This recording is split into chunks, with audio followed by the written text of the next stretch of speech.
বিশ্বনবী কাঁদতে কাঁদতে মাথা তুলবেন, বলবেন আল্লাহ, দুনিয়াতে সব নবীরা স্পেশাল দোয়া করেছে, আমি করি নাই, এবার আমি আমার স্পেশাল দোয়াটা করতে চাই, আপনি কবুল করবেন কিনা বলেন। আল্লাহ বলবেন, নবী কি আপনার দোয়া বলেন?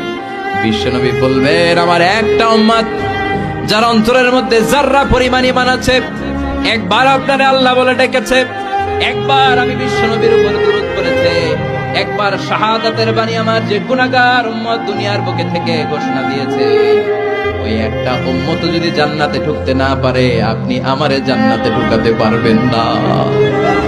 আল্লাহ বলবেন, সাল তুতা, সাল সাল তুতা, ওয়াশফা তুশাফা, শাফাত করেন নবী করেন, যার জন্য দোয়া করবেন আমি কবুল করে নেব।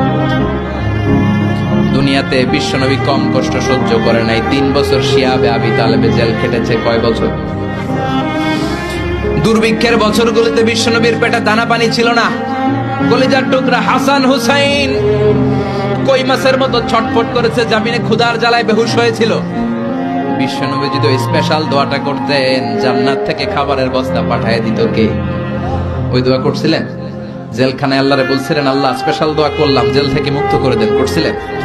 যুদ্ধের ময়দানে নিজের দাঁত ভেঙেছে, উহুদের ময়দান সাক্ষী, বিশ্বনবীর মুবারক রক্তে উহুদের ময়দান রঞ্জিত হয়েছে। সেদিনও বিশ্বনবী ওই দোয়াটা করে নাই। চিল্লায় বলেন ঠিক কিনা? তায়েফের ময়দানে বিশ্বনবী কয়েকটা জায়গায়, 3 জায়গায় বেহুশ হলেন। বিশ্বনবীর মুবারক দেহ বেয়ে রক্ত ঝরলো।